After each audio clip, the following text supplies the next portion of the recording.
everyone, this is Karen. Hello everybody, I am Shane. Today we're looking at part 2 of Point Nemo, the loneliest place on Earth. So sad. Aww. And the vocabulary words are current. Current. Be careful in this part of the river because the current is very strong here. Detect. Detect. The health worker detected high levels of iron in the town's drinking water. Scary. Uh-oh. Author. Author. My favorite author has a new book coming out later this month. You mean me, right? No. Oh, okay. Monster. Monster. I used to be afraid that a monster lived under my bed. I think Really? it still does. Mystery. Mystery. I'm going to need your help to solve this mystery. No, thank you. I'm scared. Come on. Okay, I'll help you. Connection. Connection. The police think that there is a connection between the two crimes. Very smart. Very smart. So we're still talking about this, the loneliest place on Earth called... Point Nemo. That's right. Not a place with a lot of Nemo, a lot of clownfish. So there was a sound. How did this sound? There's a sound. You mean like around Point Nemo, right? In the ocean. They heard a sound. It's very, very loud. It's What was like the noise? bloop. Bloop. That's right. They called it the bloop, I think. So the sound goes bloop. Okay, it's such a weird sound. So they thought, they were excited, like, ooh, maybe What this is that? a sea creature that we had never discovered. Because somebody wrote a story about it. H.P. Lovecraft. That's right. And there was a sea creature in the South Pacific, so they thought, ooh, maybe it's this monster, but actually it was... The iceberg cracking. The scientists actually found out it was iceberg cracking. Just an iceberg. But what kind of noise is bloop? That doesn't sound like an iceberg. Well, I don't know, but apparently it be was like- really, really loud. Like that. Yes, I guess. It would be hard to describe it in words, though, right? Bloop? Bloop? I know, it doesn't sound very scary. All right, let's learn more. About Point Nemo. Point Nemo, the loneliest place on Earth. Because Point Nemo sits within a current that prevents nutrient-rich water from entering, it's mostly lifeless. The only living things nearby are bacteria and small crabs on the ocean floor. That's why scientists were shocked in 1997 when they detected one of the loudest sounds ever recorded in the water near Point Nemo. They called it the bloop. Today's lesson is called Point Nemo, the loneliest place on Earth, Part 2. Hello everyone, my name is Jeff. And I'm Mike. Sad Mike. It is sad. Lonely Mike. It's so lonely. I'm lonely for Point Nemo because it is really, really far. Or, as we learned yesterday, it's remote. It's the farthest place, the farthest land on Earth from any other land. There's nobody there. There's no way to get there. It's 2,700 kilometers from a couple of islands, and those islands are also thousands of kilometers away because this is all in the middle of the Pacific Ocean. In fact, So it's remote? It's so remote that your closest neighbor, the closest people to you, if you were there, would be astronauts on the space station flying overhead. They're only 400 kilometers away up there in space. People near you on land or, on the nearest land, thousands of kilometers. Wow. So that is remote. Get this, it's also completely desolate. Yeah, because Point Nemo sits within a current that prevents nutrient-rich water from entering. It's mostly lifeless. Nothing is living there for the most part. It is totally desolate. Anyway, before we move on, let's go ahead and talk about this word current. Here, this word current is a noun. No, we're not talking about current events, things that are happening at this moment, okay? No. Here, a current is a body of water that's moving through a larger surrounding body of water. You can also have currents in air, but here the idea is that you've got this jet of water, let's say, called a current that's moving, okay? And it's moving through the ocean here, and this particular current it kind of keeps nutrients from getting to Point Nemo. It's kind of like a wall of water, so for that reason, Point Nemo is mostly lifeless. Anyways, for example, be careful in this part of the river because the current is very strong here. So here the water is nice and stagnant and it's not moving so fast. Move a little bit further, there'll be that other jet or current of water that's moving very quickly, so be careful. So there you have it, Point Nemo, remote and desolate. Get this, the only living things nearby are bacteria and small crabs on the ocean floor. I don't think they'll be having any nature tours for a while. So no birds, no interesting... Bacteria, Mike, and crabs. Really? Little ones. Bacteria? And little crabs. But they're probably hundreds of feet under the water. So basically there's not much to see or do there. And as we mentioned, the restaurants are terrible because there are no restaurants. That's why scientists were shocked in 1997 when they detected one of the loudest sounds ever recorded in the water near Point Nemo. And it wasn't an underwater rock show. It was very loud, so it's probably not a crab or the bacteria. Yeah. They called it the bloop, but what was it? That's a very good question, and scientists must have had lots of questions once they detected this very loud sound under the water. Very interesting. To detect something, this is a verb, and it basically means to find or to notice or to sense something. We often detect things. If we're people, we can detect things maybe in the dark by using our hands, right? You might detect something by smelling it. If you smell the smell of smoke, you might say, I smell smoke. Is there a fire around here? Your nose is helping you detect the smoke, which could lead to finding the fire. And of course, scientists have all sorts of instruments that they can use, all sorts of machines and tests that they can use to find things that are not easy to find, that are hard to find. For example, the health worker detected high levels of iron in the town's drinking water. That's not good. They took some water from the tap and then put it through some machines, and using the machines and science, they detected this element in the water. Amazing. Yeah. All right, folks, The with that, folks, it's time for us to take a break. But when we come back, we will learn about the bloop. Hello， 大家好，我是 Hanny。我们在第一天的课文介绍了尼莫点的位置，它位于南太平洋，是地球上最遥远的点，那边非常的荒凉。Jeff 老师一开始用到 desolate 这个字，就是指荒凉的、杳无人烟的。那这个字它是拼作 desolate。好，课文提到说，尼莫点呢位在一道水流里面，然后那一道水流会阻止富含养分的水进入，所以那边几乎没有什么生命迹象。唯一的生物呢，就是细菌啊、海床上的那些小螃蟹等等。所以当科学家在1997年在那附近有侦测到水中一个很大的怪声时，他们非常惊讶，还把这个声音称为 the bloop 海洋怪声。同学们可以去查查看，我在维基上有听到一个音档，不晓得有没有根据哦。它的声音就这样 bloop 就没了，很可爱。好，这边出现两个单字 current。current 是名词，它表示水流、潮流或是气流。Jeff 老师刚刚用到 stagnant 这个字呢，可以用来形容水是不流动的，也可以用来形容是停滞的、不发展的。那它是拼作 stagnant stagnant。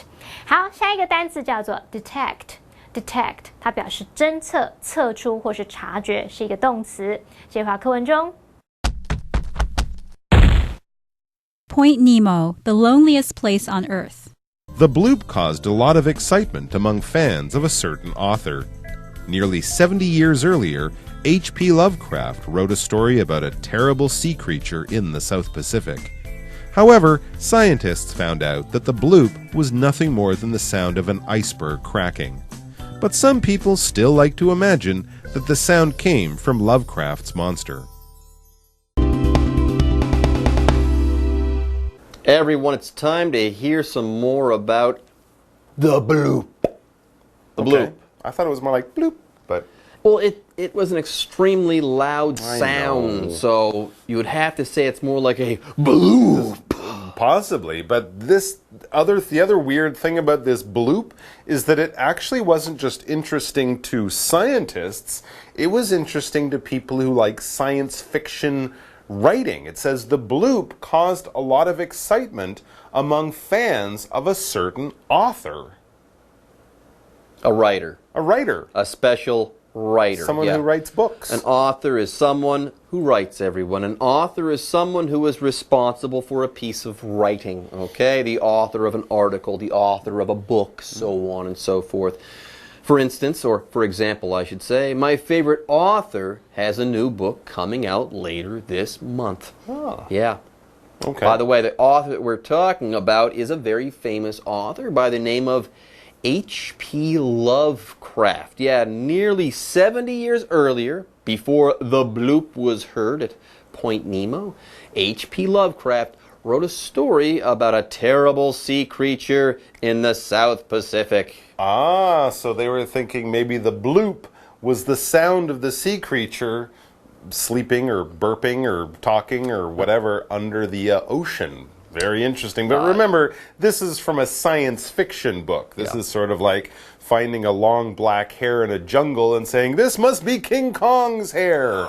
Well, no, not necessarily. No. And it says, however, scientists found out that the bloop was nothing more than the sound of an iceberg cracking. That's still pretty good. It's pretty amazing. That's pretty cool. Absolutely. That must have been a big iceberg and a big crack. It also shows you how far and how loud sounds in the ocean can be and can travel. But some people still like to imagine that the sound came from Lovecraft's monster, and maybe the scientists were wrong, or they're telling us a story because the truth about the monster would just be too scary. That'd be cool. Monster. But I still think it's an iceberg. What's a monster? That's a monster. Monster is a noun, and it basically means a really scary creature, an animal, and it's probably not real. So Dracula is a monster. Frankenstein. Zombies would be monsters. Werewolves. King Kong. Godzilla. These are all monsters. They're all big. They're all scary. They're all dangerous. And they're all not real. For example, I used to be afraid that a monster lived under my bed. Now I'm just afraid that big pieces of dust live under my bed. And maybe that sock that I can't find. A sock and dust bunnies. Yeah. Basically. Wow. Well, it's not a monster. How scary. Yeah, I know. Anyways, folks, with that, it's time for us to take a break. But don't go away. We'll be back soon. Monster. 科学家在1997年侦测到海底怪声那个 bloop 的声音，这让美国小说家 H.P. Lovecraft 的书迷非常兴奋。为什么呢？好，这位作家他都是写一些恐怖科幻的怪奇小说，然后大约在70年前，他写过一个短篇故事，里面就有一只可怕的海底生物沉眠在南太平洋的深海底。尽管科学家发现说那个 bloop 的海底怪声只是一座冰山断裂的声音，但还是有人会把它想象成那个声音是来自 H.P. Lovecraft 的故事里面的怪物。好，文中的 iceberg 表示冰山，那么 crack 在这边当动词表示裂开断裂。这边还有两个单字 author 表示作家作者，那么 monster 表示怪物或是妖怪。老师们举了很多怪物的例子，像什么德古拉、科学怪人里面的怪物啊、库斯拉、金刚等等。老师还有提到 zombie 就是僵尸， werewolf 表示狼人。好，单字例句写到说，我以前很害怕有怪物住在床底下。Mike 老师开玩笑说，他现在还比较怕床底下有脏污灰尘。那我们就顺便学一下 dust bunny 字面上的意思是灰尘兔子，也就是我们说的毛球，有一些毛发、灰尘、棉絮等等，把它积成的那种毛球，叫做 dust bunny。好，那我们接着回到课文中。Point Nemo, the loneliest place on Earth. What you will actually find in the waters around Point Nemo is a spacecraft graveyard. Because of its remoteness, spacecraft that are ready for retirement are aimed at the area when they return from space. It's one spot on Earth where they will be unlikely to hurt anyone. This spacecraft graveyard adds even more mystery to Point Nemo and gives it a true connection to space. All right, so Point Nemo is remote and desolate. There's pretty much nothing there. No monsters. There's a little bit, though. Yeah, what you will actually find in the waters around Point Nemo is a spacecraft graveyard. No monsters. Yeah, that was just the bloop was just the cracking of an iceberg. Yeah, You mean they bacteria, little crabs, and spacecraft. You mean when a spacecraft dies, they dig a hole and put it in the ground and then go there and pray and put flowers down? No, I think they just let it fall from the sky and it ends up at Point Nemo because Point Nemo is super remote. It's so remote. Okay, that makes much more sense. Because of its remoteness, spacecraft that are ready for retirement are aimed at the area when they return from space. So yeah, basically that's exactly what it is. Because of its remoteness, because it's so far away from other land and most importantly, other people, spacecraft that are ready for retirement. This means the spacecraft is old, it doesn't work so well, they're putting a new one up next year, so they basically crash these spacecraft on purpose, but in safe areas where they won't hit people on the head and do things like that. Yeah. So they aim them at this area in the middle of the ocean when they return from space. It's one spot on Earth where they will be unlikely to hurt anyone. If you let it crash in Europe, of course it could hit people, cities, towns, roads, whatever. Let's crash the Terrible spacecraft idea. in New York City. No, don't do that. That won't hurt anyone. Don't do that. No. Ocean, the middle of Russia somewhere, that might make sense. Point Nemo, Mike. That's the place it's to go. the remotest of the remote, so go ahead, make your spacecraft graveyard there. You can't hurt a fly there. And if you go there, wear a helmet. Just don't go there. With a baseball glove. Don't go there. Just in case something falls, you can catch it. Anyways, this spacecraft graveyard adds even more mystery to Point Nemo and gives it a true connection to space. Yes, there is mystery here, but I still don't want to go. Anyways, yes, a mystery is something that is hard to explain, which might be impossible to explain. And for that reason, sometimes mysteries are attractive. People want to solve mysteries and to explain the unexplainable, but sometimes there are also mysteries that don't need to be solved. Yeah, there is some mystery there at Point Nemo, but I have absolutely no feeling in my body for that part of the world, and I don't want to go there and solve any mysteries there either. It's just way too remote for me. Anyways, for example, I'm going to need your help to solve this mystery. So we had a connection between those different words that all sort of mean mystery, and that just means there's a link, there's something in common, there's something that they share. We have connections with people. You might have a connection with friends from school. You both go to the same class and have the same teachers.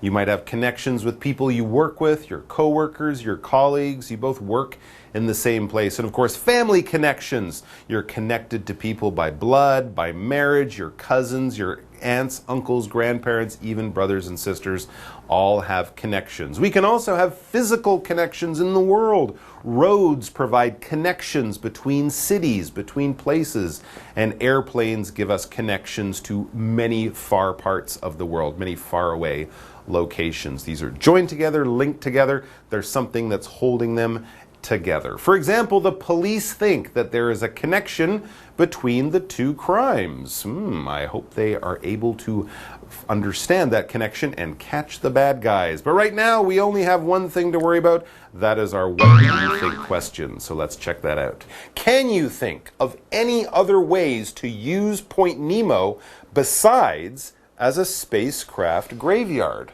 You know what? Point Nemo could be used to test nuclear weapons. I think it's far enough away from everything else that if people really needed to test those weapons again, they could probably do it there somewhat safely. Now, should people do that? No. But if they had to, this would probably be the safest place to do so. That's not a bad idea, but yes, it would be better just to not have nuclear weapons. But it's true, if it's something that's dangerous to people, Point Nemo might be the place to do it, send it, put it, or leave it. We'll leave it there for today, and we'll see you back here for more great articles very soon. Until then, bye-bye. Take care. 在尼莫点附近的水域看不到怪物，可是你会发现一个太空船坟场。因为那个地方很偏远，所以准备要除役的太空船从太空返航的时候就会瞄准那个地区。毕竟你是要选一个没有什么人的偏远地点，总不可能挑选大城市吧。好，课文最后提到这个太空船坟场为尼莫点就增添了更多的神秘感，也让它跟太空有着实际的连结了。好，我们最后来看单字 mystery。mystery 它当不可数名词表示神秘，那么当可数名词就可以用来指谜团或是神秘的事物。Jeff 老师在解释单字时用到 unexplainable， 就是在 explain 解释的前面加上 un， 在字尾加上 able， 变成 unexplainable 无法解释的。好，下一个单字 connection。connection 它是指关联连结，那么补充单字 graveyard 则是指坟场。好，那么以上是这些讲解，同学别走开，马上回来哦。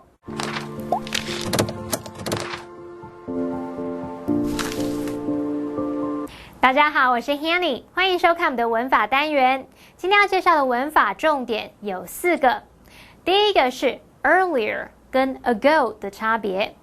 第2个是 find out， 第3个是 nothing more than， 第4个是分词片语。我们先来学 earlier 跟 ago 的差别。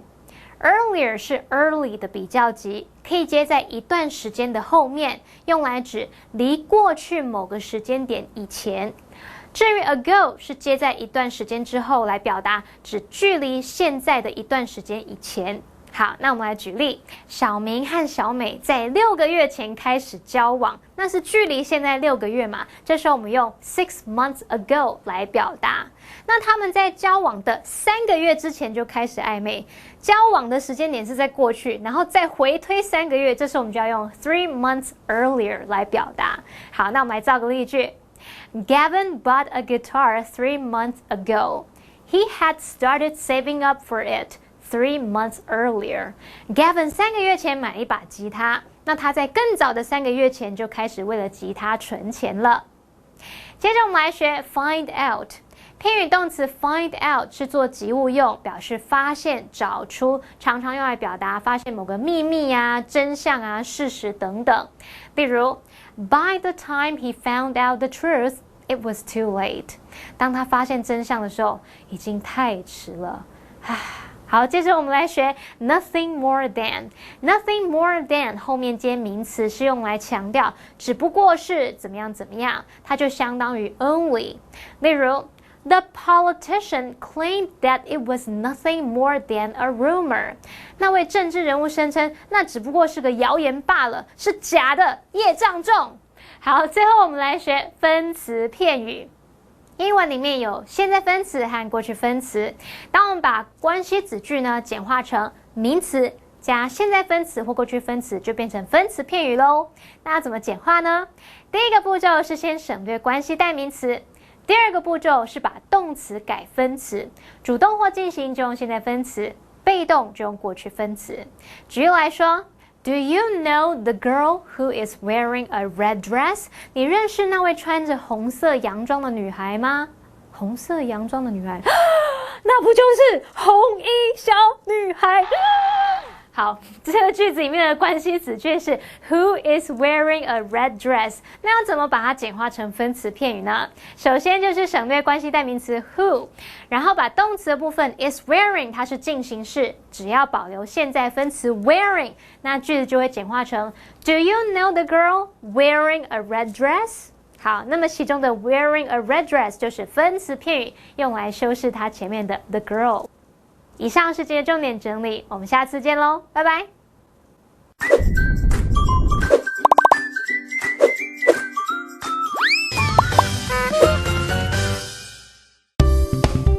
职场闲聊工作内容的相关英文。欢迎收看就爱讲英文我是 Steven， 我是 Kate。今天要讲的主题是，就是我们在工作的时候啊，也是常常需要闲聊啦。闲聊一下的时候要说什么呢？哦，就所以是没有认真工作就一直闲聊。没有，你工作到一半，你真的需要老板。好了，今天要讲的呢，就是一些。好，我们第一个呢，就是讲 in over one's head。 In over one's head。如果说 Kate, you are over your head， 什么意思？就意思是说，你这个事情你是 hold 不住的，你没有办法做这个事情，这个事情比你还大。你这样说有点没礼貌，对不对？哦，对，就是，可是如果今天你自己已经在开始说，怎么办？老板要我做40个 project，让我根本都没有时间做这个事情，然后说，you're in over your head。是你没办法啦。对，你没办法。那这个意思是从哪里来呢？它是从差不多17世纪的时候来的一个字，来的一个句。为什么呢？因为在17世纪呢，大部分的人不会游泳。大部分人都不会以前那些电影呢，一进水啊，拜，就算那个水只到这里，他还是没有办法游泳。对，好，那很多呢，你只要一进水，然后那个水比你的头还高的时候呢，你肯定死定了。对，所以如果这句话是从那个时候来的，因为那个水是比你的头还高，所以你没有办法 hold 住那个，你一定会淹死嘛，你没有办法游上来，就是。所以这句话讲起来真的有说，你死定了。You are in over your head。You are in over your head。对，然后听到那个人会这样，烦。对啊，很烦。第二个呢是 comfort zone。comfort zone。我们平常呢，就是我们知道可以就是很安全的做一件工作呢，我们就是 in our comfort zone。就是一直都在熟悉的环境里。但有一些人呢，就是不知道为什么自虐吧，就很想就是做一些很挑战自己的事情，就是 they leave their comfort zone。They leave their comfort zone。对，你是一个会一直在 comfort zone 的人吗？不会。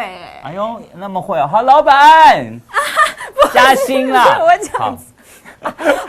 第三呢是 whiz。OK， 这个是个名词，它也可以是个动词。如果是名词的话，它就是个高手，一个一个奇才，就是非常厉害的一个人。那这个字的来源是什么呢？其实有很多的解释，但第一个我比较喜欢是因为它是个名词嘛。那我们有一个字是 wizard。对，就是巫师，就是巫师，就是在那些就是小说里面，他是非常有智慧的，对不对？所以我们从 wizard 变成 whiz， 会变法术这样子，就是很像他聪明，就是很有智慧，很聪明的意思。第四呢是 get the hang of。get the hang of。OK， 那 get the hang of 什么意思？这个的 get 就是 understand something。的意思 I get it， 那个的 get。了解。那我了解怎么去做这个事情是 get the hang of， 你会抓到这个的诀窍。你抓到诀窍的。对，那我会让你去记得这个字是，今天如果东西一直要挂在你手上，你一定要有个平衡感，那个触觉你要 handle 得很好嘛，对不对？所以如果你要抓到那个东西的诀窍，你才可以让它一直挂在那边。怎么去了解这个诀窍？So don't worry, you'll get the hang of it。然后不要担心，你一定有一天会抓到这个诀窍。对，你会抓到诀窍的。好。那希望你们以后在瞎聊，然后没有认真工作，就像 K 一样的时候，可以用到这些英文。没错，好，那我们进入 Live Action。 I am definitely in over my head with the new job. It's normal to feel like this. You just left your comfort zone. It's been difficult.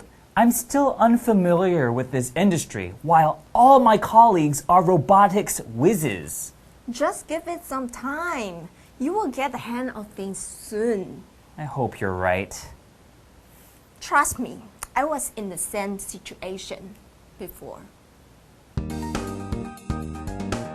第一 in over one's head.